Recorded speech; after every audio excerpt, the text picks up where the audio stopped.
Right, hello again, and welcome to this, the second podcast of the 23-24 season. Thank you for tuning in or watching ShrimpNet. As with most seasons, we have a host of victims to, but new players to interview. And our new custodian sounds like he could be a member of the Mad Goalkeepers Club. So let's try and find out tonight, because our guest joining us after two eventful games is Stuart Moore. Stuart, welcome to ShrimpNet and welcome to Morecambe Football Club. It's a pleasure to be here, chaps. So, where do we start? Well, the easiest one is Walsall at home last Saturday. 4,609, which was slightly more than we were expecting. Walsall turned up probably with big expectations, 1,300 away fans. And a completely new team for them, just like it was a new team for us, Joel. But I'll say game of 2 hours. I thought we were good in the first half. They were better in the second half, but we nicked it at the end. Good old Faz. Yeah, I think we started the game really, really well.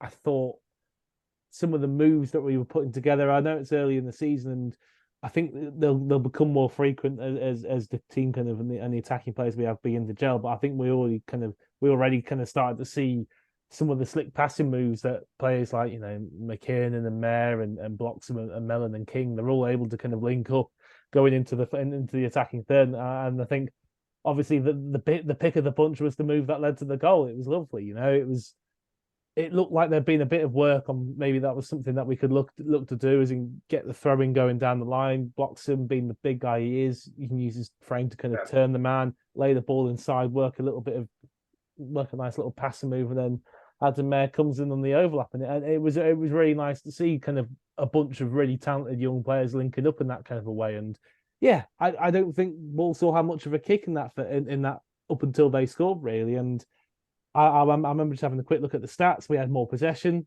which who would have thought it already? Already at the start of the season, we're bucking the trend. But yeah, I thought it was really impressive, and we looked pretty solid. And then their goal, it just kind of comes out of the blue a little bit, really. I think I'm not entirely sure that whoever it was, I think they're number 25. Yeah, it's Hussey. Oh no, it was a great player. But if he had that pass, no, it wasn't Hussey. It was number 25. He was the midfielder. Who I thought he had a good game incidentally, but he didn't really. I don't think he really meant it, and it was kind of. I think it kind of caught everybody off guard, really, that ball in behind, because I'm not sure he really was thinking, oh, yeah, I'm going to whip it in behind for Danny Johnson. I think he was just trying to boot it up the line, and it's kind of caught. And, when things like that happen, it's hard to read. And Danny Johnson, he's a predatory striker. He's probably one of the best finishers in the division. He's gotten in behind. He's reacted to it quickly, fair play to him, and he's tucked it away into the corner. So I think from that point, you've got to give credit to Walsall. They kind of sorted themselves out a bit. They took the momentum from the goal. They brought it into the second half. I think they were generally on top in the second half without really creating any chances, which I think is credit to us and how we defended and making sure that they didn't have many easy goes at goal. I think we'll ask Stuart about this in a minute, but obviously Danny Johnson's gone in and hit the post. He reckons you've got on the touch. What? Yeah, a lot of people have been saying this to me. They're like, "Oh, no, you didn't get a touch. You didn't get a touch." If you ask anyone sat on the bench, because they had the perfect view of it, they'll tell you I definitely got a touch onto the one on the post. And good lad, Stuart. You claim that as a saying, mate. Hey, you know what? I'm an honest lad, so if I didn't get a touch, I'd be telling you I didn't get a touch. But it was pretty vital touch. I think at the time as well, it was 1-1.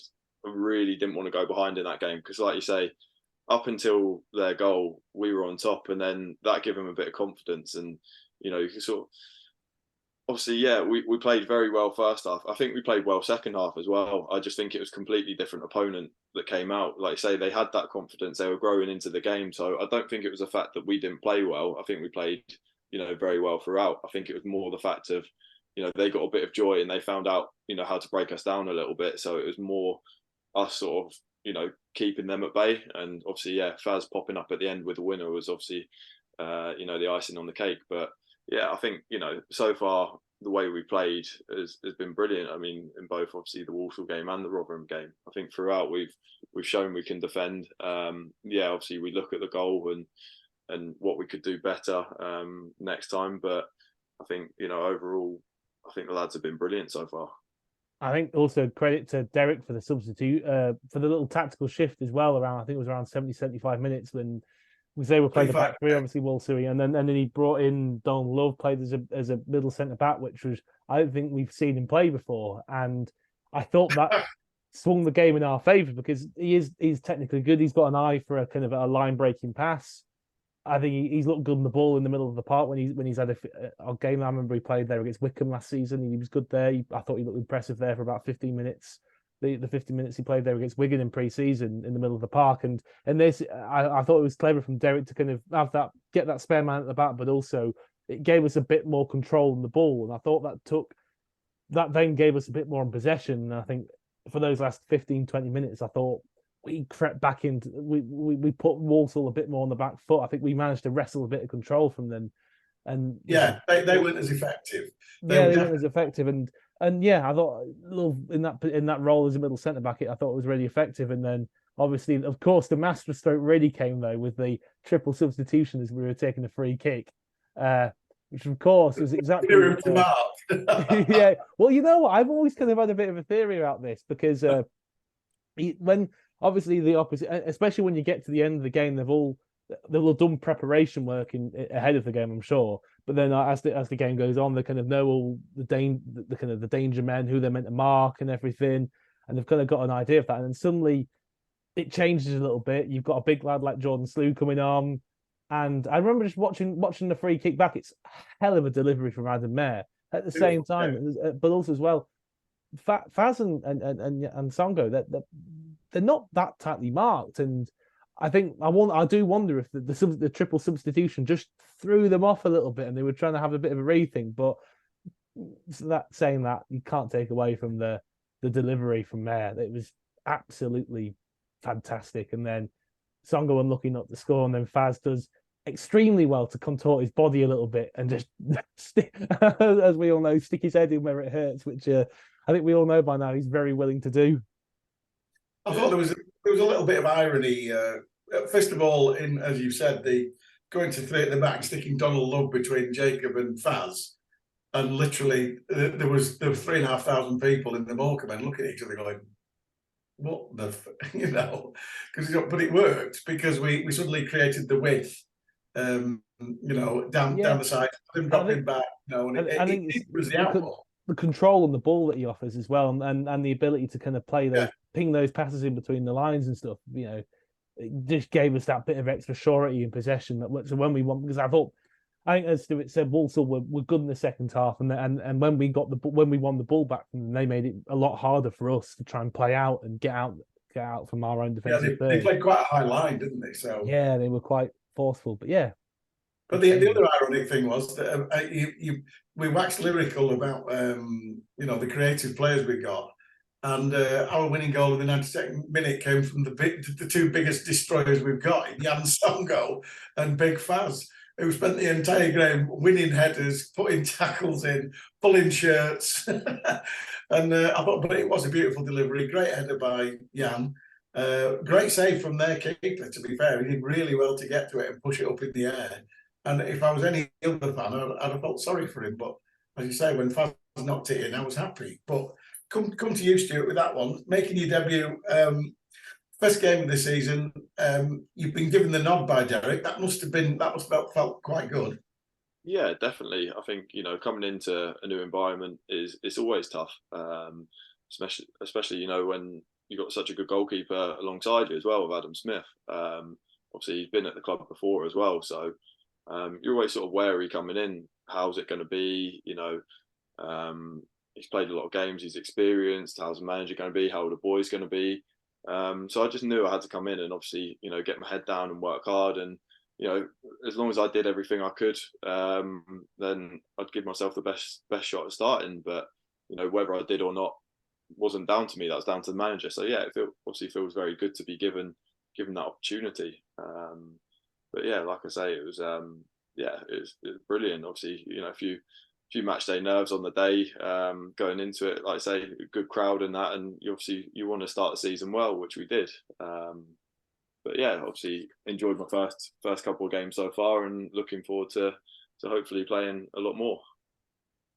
So we'll go on to the Carabao Cup and our traditional trip to the New York Stadium.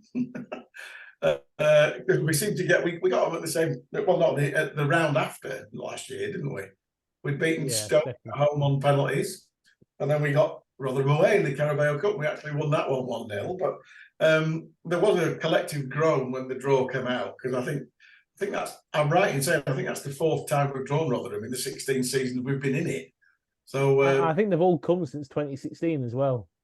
Yeah, which is bizarre, isn't it? Really, but so it was a tough match, but again, watching it back, it was really a game of two halves. I thought we played really, really positively in the first half and then defended positively in the second. And if that was a league game, I'd have been happy coming away with a point goal. Yeah, I think it's not. I think not dissimilar to the Walsall game. Really, we definitely started the better side. I've just watched the game back, and I had their commentators on, and they were kind of in agreement that we were the better side up until they got the equaliser. But I think, yeah, we just I know they had a few players missing and they rotated a bit, but ultimately they're a championship side, and we were the better side for a good 35 to 40 minutes. We created chances. There were players linking up nicely again. Songo done something that you probably wouldn't really expect. I thought actually throughout the game, I thought he had a really good game, both obviously winning headers, but also I thought he was really pretty sound on the ball as well. So and he showed that in that kind of driving run. I think we've won the ball back in midfield. I mean, talking of which, actually, it's nice to see us scoring a few different types of goals. Actually, that first one against Walsall, that's a really slick passing move that we've kind of generated from in possession.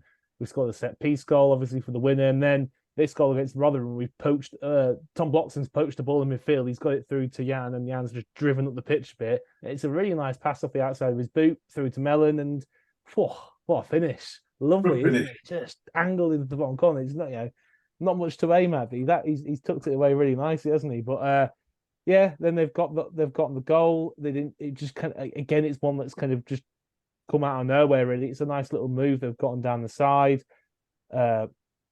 Balls bounced around the box a little bit, and they managed to get the equaliser. And then it did seem to kind of settle them, that goal. And I thought, I kind of similar to what Stuart said about the Walsall game. Like, I don't think our levels really dropped off or anything. I think it was the fact that they kind of became assured, and the fact that the championship quality players kind of started to shine through a bit. I thought they settled on the ball a bit. They were moving it around a bit nicer. They would take, they weren't rushing the passes. They were taking a bit more time the ball. They were just trying to move us around a bit more, and they put the pressure on. But saying that, I don't think they troubled our goal. Yeah, they did trouble our goal a great deal. Obviously, Stuart's made a really nice save from a header just at the start of the second half. But you definitely got your best for that. He definitely got me from that one. Yeah, but there's no question about that one. but then, yeah, for the rest of the half, I thought they probably edged it for the rest of that half, but again didn't create a great deal. And then we've got some fresh legs on at the end, and had a pretty good chance to nick it at the death, and it's gone to penalties. Charlie Brown, we got him for peanuts. Sorry, I have to do that. Oh yeah, I was. When was that going to come? Contractually obliged. Sorry. And then, unfortunately, unlike the Stoke penalty shootout that you've kind of mentioned, unfortunately, Rotherham's penalty taker didn't feel like blasting the first penalty of the shootout into orbit. Yeah, so we started off in a bit of a back foot there. But yeah, it is what it is with penalties. That's how it goes sometimes. But drawing full time against a championship side, it's not the worst result. I think we've given a good account of ourselves. It's another good run out. It's another performance that gives me confidence for the season. 100%. I think you look at the game, and very much, like I say, similar to the Walsall game.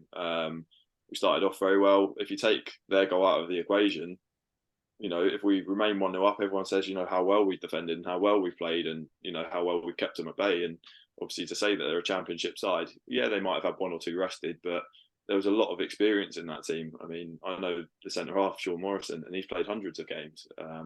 Plenty of their players have played, at top levels. They played Premiership, Championship, and for us to go toe to toe with them, and for majority of the game, I'd say we were probably the better side, and probably could have nicked it.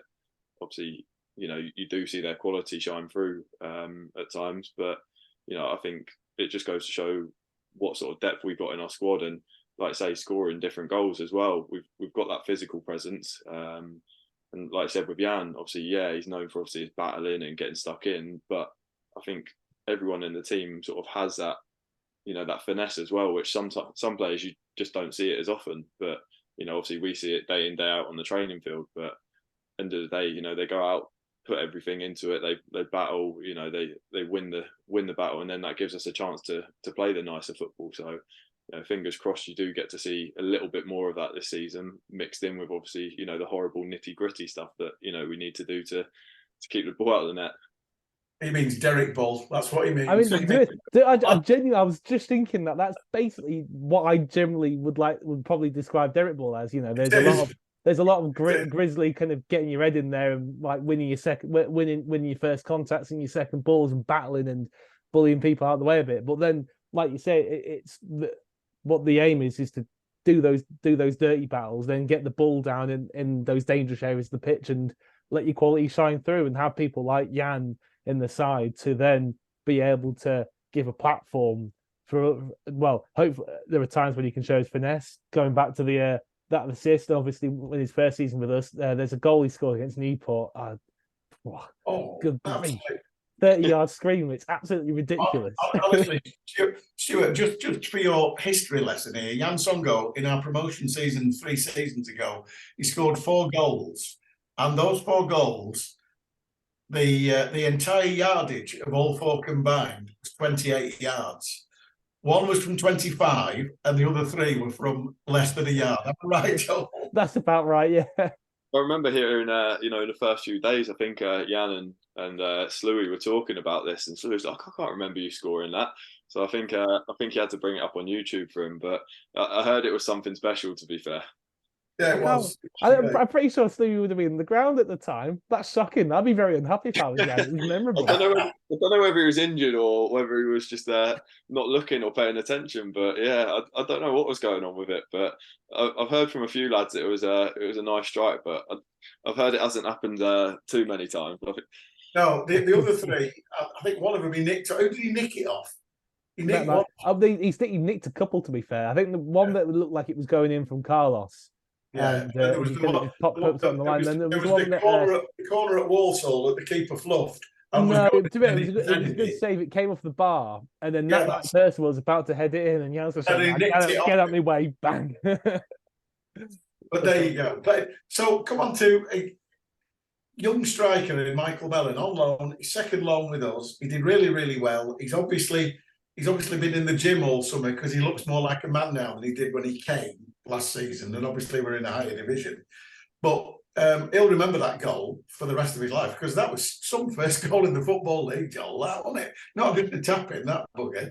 Yeah, I mean it's a good through ball from Jan, but then there's still plenty for him to do, and he's on the run, he's cutting back across the strike itself, he's cutting back across himself, but the way he's just kind of kept his cool, he's not swung at it, he's not scuffed it or anything, he's not just thought, I'm at an angle, I'm just going to smack it as hard as I can and hope that it finds it sneaks its way past the keeper or the keeper can't react. He's really picked his spot in the far corner and he slotted it right in. So it's a really impressive finish. But I think probably something that might stick with him from that game, as Stuart's kind of mentioned there, is going up against somebody like Sean Morrison, who's played God knows how many games in the Championship and a good few in the Premier League as well. So going against someone like that would have been a hell of an experience. And I think there was a moment quite early on in the game when he's given Mellon's just given Morrison a bit of a nudge in the back, shoved him off the ball, and he's gotten that chance for McKinnon quite early on, which I quite enjoyed, because it didn't look like Mellon was the 19. In that moment, it didn't look like Mellon was the 19-year-old, and Sean Morrison was God knows how old he is now. But I think that's the thing. You forget how old he actually is, or how young he is. Sorry, because it's obviously since I've come in, you see his touch, you see him put himself about. He's good in the air, like he's a good aerial threat as well. He holds the ball up well. Like I say, bodying Morrow there, it's not the things that you sort of expect when you look at him as a sort of a smaller striker, as a young lad, and he gets himself about, like he really puts his body on the line. Even when he's pressing the ball and charging people down, he can be a scary guy at times, but he's got that, that finishing. His finishing's been unbelievable, to be fair. As you've seen it there, I've seen it plenty in training, that, that composure that he has when he gets on the ball to find that finish. I mean, it was a tight angle. And again, Dylan Phillips, he's a very good goalkeeper as well.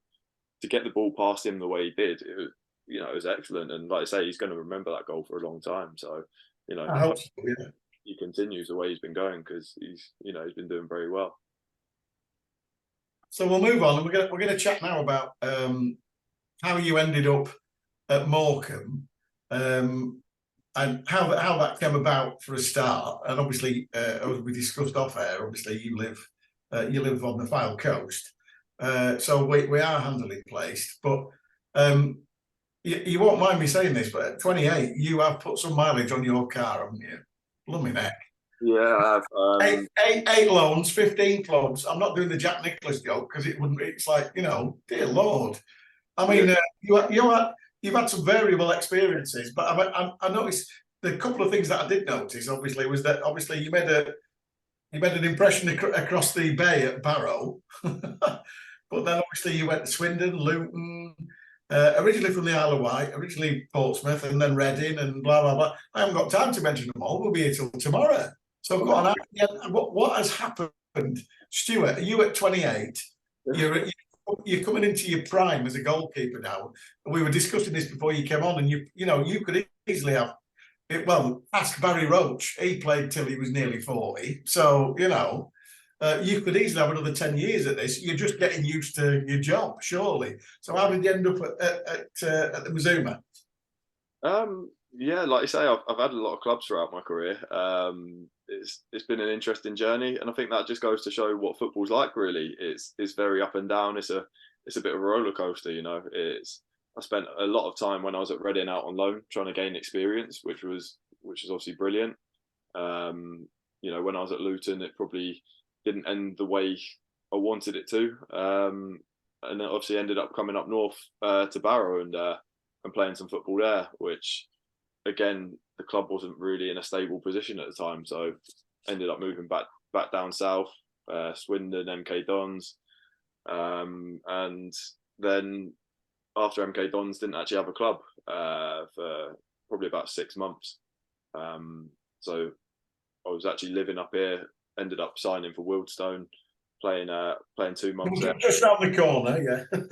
just around the corner, yeah. That's probably one of the ones where I put the most miles on my car, doing that a couple of times a week. But yeah, ended up signing for Blackpool. Had 2.5 great years there. Obviously getting promoted. Last season not so great with the relegation, but I think it got to that point where I wasn't going to get the game time, and I needed to get away and obviously go challenge myself, because like I say, coming up from 28 now, soon be 29, I'm coming into my prime, and I need to be playing as many games as possible. So yeah, obviously Morecambe being just around the corner, as soon as I heard about it, it was ideal. I can stay at home where I'm living now, and it was an excellent opportunity that I couldn't wait to get started with, really.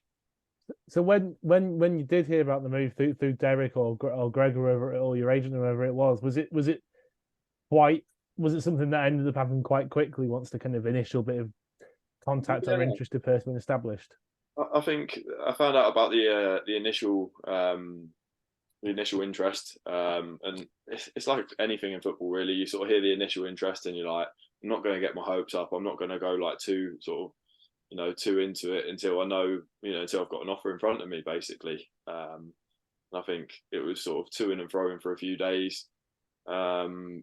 And then it all happened very quickly. It was, right, can you come in tomorrow? Can you sign? We start on Wednesday. And I think this was on the Monday, basically. So, drove up on the Tuesday and we signed the papers. And the next day I started on the Wednesday. So, yeah, like most things in football, it feels like it's a while, but then as soon as the ball starts rolling, that's it. Like it all happens very quickly. So, yeah, it was. It sort of went from 0 to 100 real quick.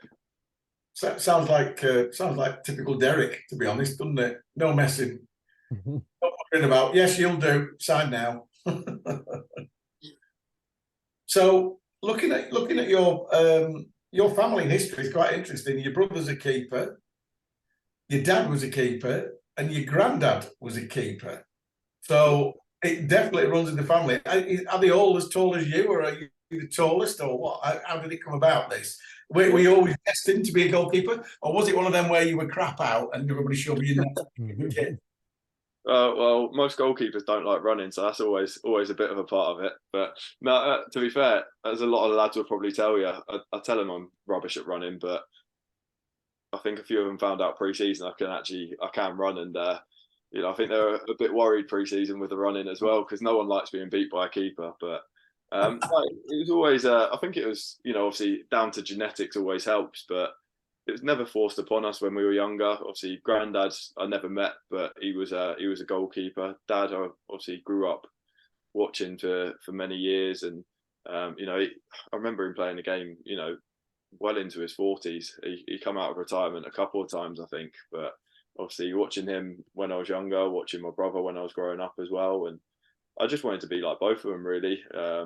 Also loved diving around, getting muddy, so I've always been very acrobatic and very sort of energetic, so being a keeper was probably the best position for me. But yeah, like I said, it's never forced upon us. I just loved doing it. So as we got older, realised we had a bit of a knack for it, and we were always training together, pushing each other to be the best we could, and luckily it sort of figured itself out. Well, I'm going to say this now. I've been talking to you for about 20, 25 minutes, and you don't come across as if I didn't know you were a keeper, you don't come across as a keeper, because it doesn't look like you've got a screw loose. I think that's the thing. I think you've got to be a little bit crazy to be a goalkeeper. Flying out of people's feet. Been kicked in the face multiple times, broken fingers, you end up with all sorts of injuries. But yeah, I'd like to think I'm one of the more normal keepers. I've met a few of the crazy ones in my time, but I'd like to think I'm on the borderline of being normal. Are any of the crazy ones currently employed by Morecambe Football Club?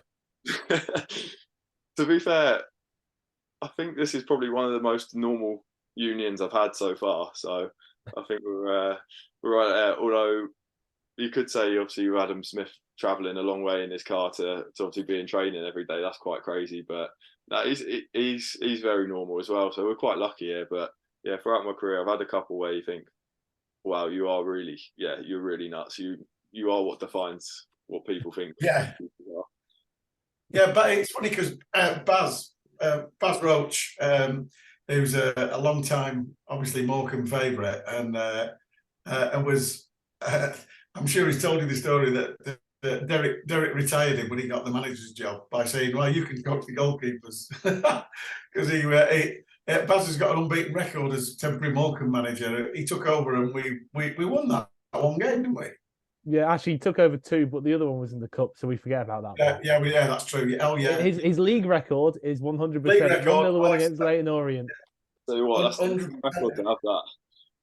It is 100% record.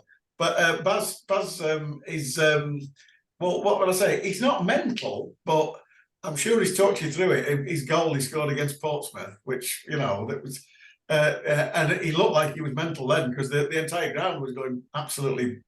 So you've got a good coach there. So do you ever get in a situation where if Derek said, "Yeah, go for it," 5 minutes into injury time, would you go up for a corner? Because you are tall, aren't you? Well, to be fair, I think 5 minutes into injury time now is a bit different because you've probably still got another 15 minutes to play. Yeah, true. Yeah. All right, I'll rephrase the question. 15 minutes into injury time. Yeah, definitely.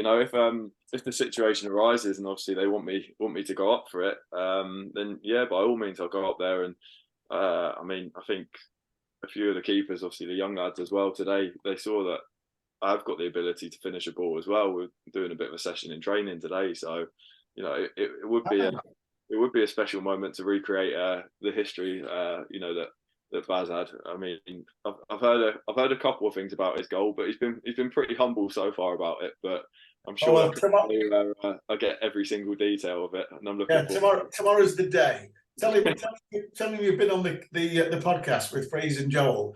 And he'll be like, "Oh, did I tell you about my goal?" He'll be pushing coffee tables out of the way, going, "What happened was." But That was in the 92nd minute or something like that, wasn't it, Joel? Yeah, It I was can't late. remember. I was at university at the time. I was in a band practice room just watching the the kind of updates come up on BBC websites. Like, what? What's going on here? 90+2 Barry Roach. Is there been some kind of mistake? Well, that's good because we're live on the podcast. Stuart has admitted that he wants to score because he fancies himself as a finisher, and he's also said live on the podcast that he can run. So the point being is, if their keeper catches it from the corner, he could run back quick. So these are all good points. I mean, it's kind of actually more sounding like Derek should pop you up front instead of Mellon. You can run in behind to a through ball rather than getting up the end of a corner. I think I'll probably be a bit more of a target man, but yeah, I probably could press a few players, but I don't know how many runs I'd actually manage to probably do a good cameo at the end, but not sure I'd last the whole 90. You could do a David James. Do you remember that David James thing that happened when what was it? Stuart Pearce popped him up front for the last 5 minutes of a game that they had to get an equaliser in or something. Yeah, that's right. Very iconic moment. But sorry, I completely forgot what I was going to say. You probably think I was a bit of a headless chicken if you put me up top. I'd just be running around everywhere, but it'd be a bit of a laugh for everyone anyway. Hey, listen, we've had plenty of forwards like that. Nobody had noticed. They'd be like, "Who's that in the up front there? Is it Peter Crouch?" But these things happen. So, as I pointed out before, obviously, you and Adam, I know you sort of have a goalkeepers union, and everybody you train with, I suppose you have to have a friendly rivalry and get along, don't you? Is that the case with Barry as your coach and Adam as your co-keeper? Yeah, 100%. Everywhere I've been very lucky. I've got on with all the goalkeepers I've worked with previously, so I think it's hard. You don't often come across a bad goalkeeper with their attitude and that, but it does happen. But I think at the end of the day, you've got to stick together because obviously you're with each other majority of the time more than the rest of the players, and I think it just makes your life, one, a lot more easier, and two, a lot more enjoyable, because at the end of the day, it's not the other goalkeeper's fault. If I wasn't playing then Adam was, or vice versa, it's not the other goalkeeper's fault. Obviously, they're just doing everything they can to be the one that plays, as you are. So at the end of the day, it's the manager that makes the decision. So I've always been taught that if you're unhappy with a decision and that, then you go speak to the manager. But as for working with obviously other goalkeepers, they're in the same position you are. So I think it can be quite a lonely position at times. So yeah, you treat them the way you want to be treated, and you hope that you get that support around you. And I've got that from Adam so far, and I've got that from Baz as well. So it's I've really enjoyed it so far. Well, that's good to hear. One point I want to make is that you're I know this is going to crazy, but you're quite young for a goalkeeper, but you're quite old for the Morecambe team. Because I mean, you must have turned up and thought, "Good, first day of training." You must have thought you were in a creche, for crying out loud. There's some young lads there, aren't there? There are, to be fair, and it's quite weird now because, like you say, I am very young I wouldn't say I'm very young, coming into my prime, but yes. I still feel like one of the young lads. And when you're looking around and you're thinking, you know what, I'm probably one of the more experienced players in here. I'm one of the older players, and it happened when I was at Blackpool as well. And I think that's the first time I really noticed it in my career. And I thought, bloody hell, like I'm one of the oldest here. Like it's crazy. I think that's the way football's going now. You seem to get, you still get one or two experienced players, but obviously a lot of young lads coming through as well. And it's the way a lot of teams are sort of going now for the energy and that. But yeah, it was obviously coming in. I'd had a little bit of experience at that at Blackpool, so I sort of knew what it felt like. But yeah, it still obviously feels weird that you sort of walk into that change room. And I think I saw a stat the other day. Our front three, the average age was about 19, which was 19 and a half, yeah, which is unbelievable. And even the average age for the team, I think it was like 25, 26. So yeah, I think the starting lineup was 23 and a half against Walsall. Yeah, which it's crazy to think that obviously that's the age, but obviously how well everyone handles themselves and how professional everyone is excellent to see. So there's not been anybody like Adam Mayer going, "Set the goal to me, Grandad." not just yet. I think probably my size as well. I don't think too many lads would be that cheeky to me, but I think I'm sure it will come at some point where someone will be brave enough to call me something. But no, I'm a bit of a gentle giant really with the rest of my teammates. It's a little bit different on a Saturday and a Tuesday when obviously we come up against the opposition. But yeah, I'm probably one of the more chilled out ones. So I'm sure at some point they'll be giving me a bit of stick. But yeah, I don't think they've been too brave yet to do it. So I always ask this because usually, obviously, we know it's a transition lifestyle that you have.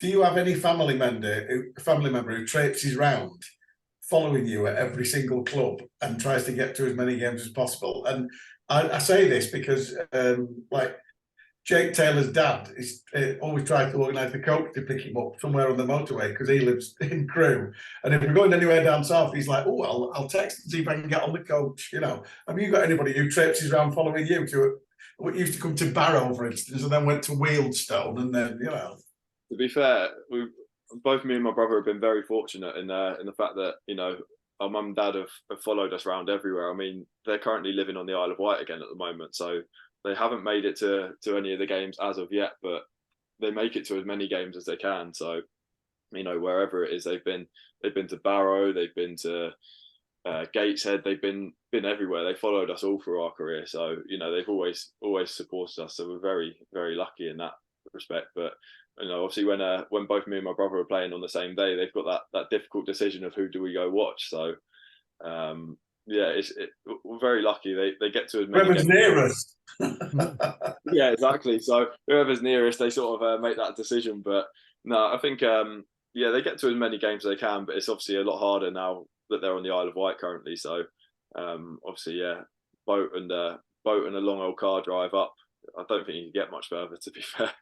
No, I was going to say you could. And if anybody from a car dealership's watching, this family, they're going to need new cars pretty soon because they all do a lot of driving. Yeah, if anyone could give us a good deal, that would be brilliant.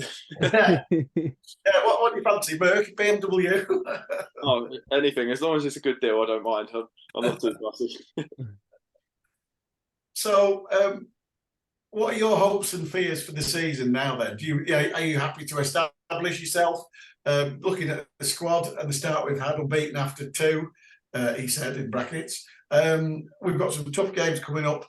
It's a really interesting league this season. Obviously, lots of people putting money on Wrexham, Notts County, Stockport County, who all sort of didn't do what they were expected first game out of the season. What do you expect personally, and what are you hoping for from a team wise? I think, like you say, it's a difficult league this season. I mean, League Two is always a very difficult league, but looking at the size of some of the clubs that have obviously come up and come down, it's going to be a very challenging season. And like I say, obviously, a few of the clubs that were expected to do well didn't start the best in their first game. But I think at this stage of the season, you can't really look too much into that because teams are still gelling, and it will take time for a few teams. A few will start well and fall off. A few will sort of start poorly and really come alive. But I think personally, we've just got to take it game by game to start with. Get as many points on the board as we can and see where we go from there. I think personally, I just want to play as many games as I can this season. Obviously, your aim is always to play well, but at times there will be games where you don't play quite so well, but it's obviously how you pick yourself up from that as well. So yeah, for me, I just want to have a good steady season, play as many games as possible, and hopefully we win as many games as we can and really push ourselves up there. And when your mum and dad come, I know a nice bed and breakfast they can use, by the way. Anything you want to ask, Joel? Yeah, there's one thing I do like to always ask keepers is the kind of the time old cliche that I think in punditry you don't get much good goalkeeping insight, and one of the tired old tropes that people like to throw about is shouldn't be beaten at the near post, and I think it's a bit of an oversimplification. Ultimately you don't really want to be beaten at any corner, and obviously if you kind of fumble it's at your midriff and you fumble it into the net, that's not ideal, but sometimes strikers give you the eyes to hit the shot with a lot of power. There's a lot of different factors that kind of go into it that don't get weighed up. And I wonder what's your kind of take on those kinds of tropes and kind of cliches that get wheeled out when people analyze goalkeepers. Yeah, I think it's difficult because obviously, whenever any goal goes in, the first thing people do is look at the goalkeeper, which the goal could have been stopped maybe at source, a couple of moments before. It could have been an outfield player. It could have been the way we were in the shape. It could have been how we dealt with having the ball. But people don't tend to look at that. They look at the goalkeeper solely. So yeah, like you say, I'll always look at my own performance, and if I let in a goal I'm not happy with, I'm always disappointed in myself, and I know that. But like I say, I'm very critical of myself as well. But I think there's times where you do just have to hold your hands up and say that it's a great strike. Like you say with the near post one, I think the way people hit the ball now is the movement they get on it, the power they get on it. At times you are going to get beaten there, and you can't do anything about it. Like you say, you've got the whole goal to defend, and you can't just go, I'm gonna stand on my near post because I don't want to get beaten there, because then you get beaten on the far post. So I think it's a very tough one. Like I say, there's going to be goals that people are going to go, oh, he could have done better, or he could have done this. And I think that's part of the mental strength you have to have as a goalkeeper. You've got to be able to block everything out that everyone else says, and yourself deep down whether you should have saved it or not. And there'll be goals that go in, you think maybe I could have done a little bit better, and there'll be goals that people say you should have done better, and you've got no chance with. So yeah, like you say, obviously every game you go in and you go into, you want to do your best, and no one ever obviously means to make a mistake, or no one ever means to do anything bad. But obviously it's going to happen. I think outfield players, if they do it, they sort of get away with it because they've always got other players behind them or a goalkeeper behind them. I think as a goalkeeper, if you make a mistake 9 times out of 10, probably 10 times out of 10 it's in the back of your net. So I think it's a tough position because you have to be so mentally switched on, and there's about a million other things that you've got to deal with, as well as obviously trying to keep the ball out of the net. But obviously that is your sole job, to keep the ball out of the net. So yeah, like you say, there's going to be, everyone has their different opinions on it, but I know myself, I watch other goalkeepers and think, yeah, look, I feel sorry for you there, because obviously I know how it is from experience. But when people probably who haven't maybe played the game at that level, they wouldn't quite understand on all these different things that you have to contemplate and deal with. Yeah, I think, like I say, it's just something you take on your chin, and you just sort of get on with it, really. Yeah, I think one of the things that I think, like you said, there are a lot of factors that people don't always register. I think what a good example is always what 1v1s and things like that. I think there's a lot of, you'll be able to speak better about this than me, but like there's a lot of this, like for something like that, there's a lot of decision making that goes into kind of whether how quickly you rush off your line in a certain occasion. Do you stay back? What do you spread yourself? Do you stand your ground? And I think, like you've kind of touched upon, that there's a lot more than just the save itself. There's 1,000 little decisions that have gone into kind of why you've tried to stop a shot in a certain way. Yeah, 100%. I think, like you say, with the through balls and the 1v1s, there's times where the ball will go through and it might just miss the striker's feet by maybe a couple inches or so, which means that you can't come for that ball to start with. So then people see it like going towards the box, and like, keeper's got to come for that. And it's like, well, if you come rushing out and he gets a touch on it, you're either bringing him down or you're giving him an empty net. So it's like you say, you get a split second to make a decision, and whatever you make that decision, you've got to stick with it. If you're coming, you come full pelt. If you're not coming, you hold back, and at least then it does give you a chance to make the save. So, like I say, there's loads of different factors that go into that split second decision, and you've just got to do what you think's best to obviously to keep the ball out of the net, basically. And like you say, sometimes the striker might make a mistake and miss his touch, and you're not necessarily expecting a striker to make a mistake. You're probably generally going to assume that he's probably going to do something good. So there's a lot of different kind of tricky things that go into it. And I think, actually, talking of different tricky things to try and manage as a goalkeeper, I think, having spoken to a couple of goalkeepers on this podcast before and asked about the difference between kind of one of the main things they notice about the differences in quality when they play across different divisions. Obviously, yourself, you've played across a lot of, you've kind of gone from championship and non-league. You've really kind of spanned quite a lot of tiers of football. I think one thing that I kind of picked out people say, goalkeepers tend to say about the differences in quality is a lot of it you kind of see in the delivery and the set pieces, and just how wicked and kind of wit there can be when you get to those high levels. And is that kind of something that you feel as well? Yeah, 100%. I mean, I've played, like I say, I played all sorts of leagues, non-league. I've played probably from the 8th or 9th tier of football up until the championship. So I've really seen like a lot of different levels. And I think as you get higher up the levels, the quality becomes better, the pace becomes better. So you have to think quicker, because if you don't, other players are thinking quicker. The way they can manipulate the ball, like you say, with the delivery, with crosses, with free kicks, with shots. Not only can they bend the ball differently, they've got knuckleball, a lot of them, that will come towards you, and the ball may start 2 yards to your right, it will go 2 yards to your left, and then end up 3 yards to your right. It's really difficult to deal with. So I think, like I say, as you go up the levels, players' touches become better, finishing becomes better, delivery becomes better. So you have to be a lot clearer in your decision making and your thoughts, and you have to do it a lot quicker as well. So I'd say, yeah, that's probably the main difference. Obviously, one, the quality, and two, the pace. That's great. Really interesting. Thank you. Yeah, back over to you, Freeze. Well, moving on now, we'll talk now about the 2 upcoming games, because obviously before our next podcast next week, we've got Mansfield away at Field Mill, and then we've got a rather tantalising Notts County at home on Tuesday night. Mansfield, obviously, Nigel Clough now in his, I think it's his 3.5 seasons he's been there. He's always been a slow builder, Joel, hasn't he? But his teams always play a very, very similar way. They can be quite pragmatic, but they like to keep it on the ground. And they've got an old boy of ours who's I was always impressed with, Reece Oates.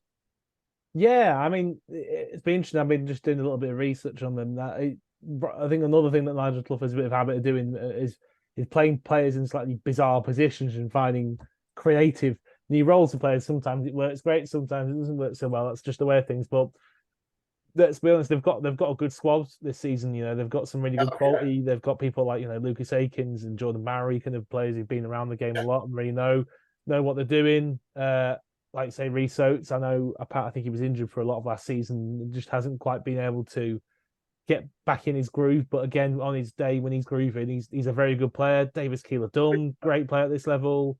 Andy Hartigan, another really good player. I'm just looking at the squad now. It's a bit, packed full of good players. Hiram Boateng, James Perch, George Maris. Yeah, lots of really good players. But all right, stop it. We're going to get. Yeah. At the same time, like I'm completely back. I've seen how we played against Walsall, against Rotherham, and I think we've got a really good team and a really good manager who is probably one of the best managers we've seen in the past decade at League Two level. And while they are very strong, they've even got people like Aidan Flint in the door at the back. There's no reason why we can't give them a really good game. We've already shown like Walsall have aspirations to kind of be pushing on the playoffs. Mansfield will as well. We've shown what we can do against sides who have that level of quality, and I think hopefully it's something that we can do again against Mansfield. Yeah, 2 disappointing results for them, Stuart, and that means nothing at this early stage, because obviously they don't get it sorted out till a dozen games gone. But the 2-2 at Crewe, I suppose, is a decent enough, but then a disappointing result against Lincoln in midweek in the Carabao Cup. So from that point of view, they'll want to be getting out of the traps with their first home game of the season in the league. So there are no easy games, as you've already said. Have we done anything special to combat them, or are we just expecting to sort of like go there and impose ourselves? Like I say, it's difficult. This league is a very difficult league, so we don't look too much on their previous results. Yes, they've had a couple of poor results, but like I say, especially at this stage of the season, it doesn't really make a difference, because they've lost a couple of games, but they're going to want to come out and win even more so now. So they're going to have that drive and that hunger. So at some point, we'll click for them, and obviously it's a tough place to go. I played there before. The crowd will be lively. I think, we just have to focus on ourselves, really. Obviously, we will do tactical work on the opposition as we have done. We'll do even more tomorrow in preparation for the game Saturday. But at the end of the day, we've got to focus on ourselves as well. So if we play the way we can, then obviously we give ourselves the best possible outcome. So we do focus obviously on ways to stop them and ways to penetrate them. But at the same time, we have to focus on ourselves and make sure that we're ready and we know we play how we can play. So like I say, I think every game this season is going to be a tough game, regardless whether we're home or away, because every team we play has a different threat. So we just have to obviously do what we can and see what happens. And are you travelling there on the day? Or are you going overnight tomorrow? I believe we're travelling on the day. Yeah, I'm going to say it's only Nottinghamshire, isn't it? It's only sort of like 2.5 hours. So that's good to hear. So that's good. And then we got Notts County Tuesday night at home, Joel. That's quite mouthwatering because they backed themselves big style with the McGoldrick signing, haven't they? Yeah, and I do wonder if Dan Crowley will take any pictures of him attending the game and post them on his Instagram or not. They'll be removed as well. Yeah.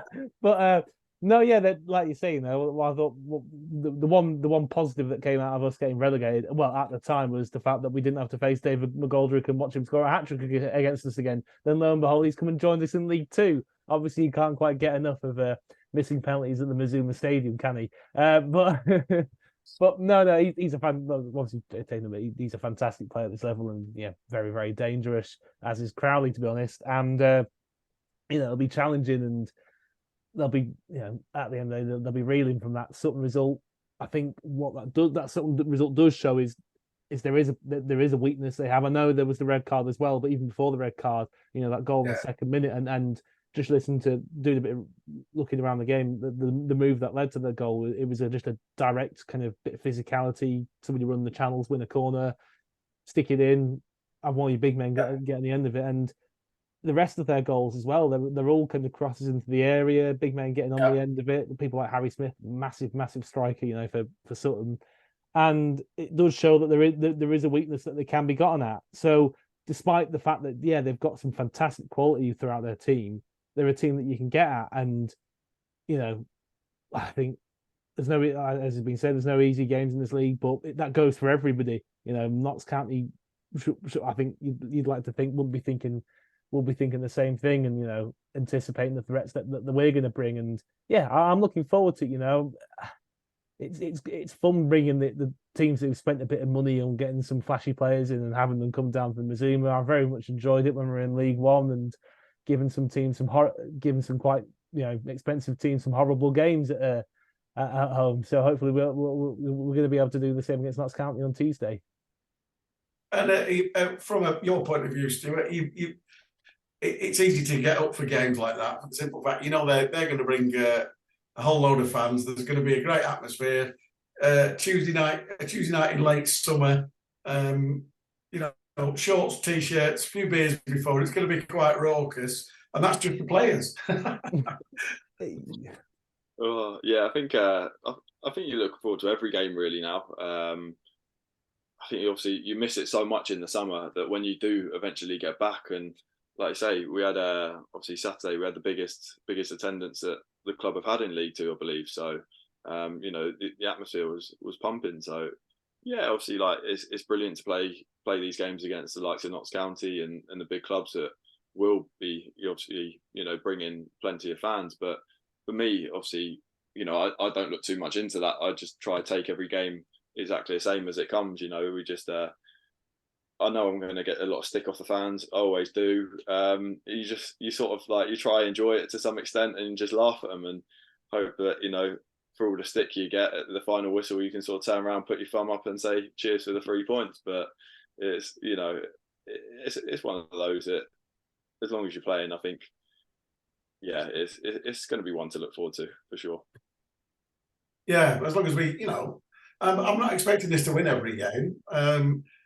I was quietly confident. We both, on last week's podcast, said if we stayed injury-free and we signed 3 more players, that we could possibly finish as high as 10th. And, off the record, the way we played last Saturday against Walsall, I was thinking maybe we're a little less ambitious than we should have been. But again, we've got signings to come. It's been a great early start. We've got no complaints because obviously, 2 games, 1 win, 1 draw. All right, lost on penalties, but yeah, in 90 minutes. Yeah, exactly. Beaten in 90 minutes. That's the way to go. But yes, exactly. That's it. And the thing that we're taking from tonight is this. This is Stuart's big time now. He's going to grab it with both hands, and he's become a legend at the Mazuma for all these penalty saves and extraordinarily. I mean, saves that people didn't even know he made, like that one last Saturday that hit the post and came back out. Nobody, a couple of people said to me, I think you got a hand to that. And I said, well, when Dale said, we've got Stuart Moore, we said straight away, right, we'll ask him. So it's good to know you got a hand on it. You need to go on Twitter going, I got a hand on that. You've got to learn to do that. Otherwise, people are like, oh, he was lucky there. Oh, he was lucky. No, he wasn't. He got his hand to it. And he was there for a rebound. There will be times when you get a hand to it and it rebounds to a forward. And you'll think, bloody hell. But there you go. So, anything from that? Well, there is something from the trust. I know there is, because obviously it's been quite an interesting week, hasn't it, Joel? Yeah, 650 members for this year, which is really good. So it's beaten last year's total already. I think in our first season in League One, it was somewhere in the 700s. I think we're on course to beat that. Hopefully, if things keep up. So keep signing up if you haven't already. Yeah, that's the target. I think long term we want to break the 1,000 barrier. We might be able to do that this season. Who knows? But yeah, it's just lovely to see that despite relegation, and I think you see it with the season ticket sales as well, and despite everything that's gone on with the ownership struggles, it's lovely to see the fans banding together and showing that we are ultimately stronger together in these kind of situations. And yeah, it's just really lovely to see that fan uptake to membership as well as season tickets isn't really dwindled, despite the fact that we've gone back down to League Two. And yeah, it's been a trying few months, obviously with off the pitch stuff, but hopefully we're through the worst of it now. We can just crack on and have a go in League Two and make the most of it now. And obviously the other thing to mention on the trust front is we've got the AGM coming up. That'll be on the 7th of September in the local choice suite. I think it's a 7:00 start, but obviously the full details are on social media. We'll put out some emails and stuff about that as well. So yeah, get down if you fancy. And I think I think we're full. Yeah, everybody's handed in the nominations who wants to be on the board, and yeah, hopefully it'll be a good night, and we'll be able to have a discussion, answer some questions, and yeah, keep everybody as informed as possible. Well, that concludes this second episode of ShrimpNet for this 23-24 season. Thanks to Joel from the Trust, and also thanks to Stuart Moore. Stuart, I hope you go back to the dressing room and say, oh, you need to go on that. They're all right. There's no problems there. They're really nice, apart from 1 or 2 things. But there you go. Because we need an ally in the dressing room, and thankfully we must have been really nice to. We were probably too nice to Faz by the look of it, because he's telling him how nice he was. So. I'll look forward to, we'll get Faz back on and he can tell us about that 30-yard header that he scored last Saturday, because obviously he exaggerates wildly and it'll get further out every time. But I hope you've enjoyed it. Thanks for talking to us. Have a great season. We hope to get you back on, maybe if you've made another extraordinary save that comes back off the post, or you save a penalty in an FA Cup tie, or anything. We're checking your progress. I hope you do really well. It's been an absolute pleasure. I hope you'll come back again. Yeah, definitely. Really enjoyed it. It's been a pleasure, chaps. Right, thank you. And say hello to Faz in the morning, and say hello to the guys in the dressing room and tell them when Dale asks, you might as well do that. It's no problem. This has been ShrimpNet. Thank you for listening. Join us again next week when we'll be reviewing the Mansfield, the Notts County, and looking forward to the games coming up. Thanks for listening.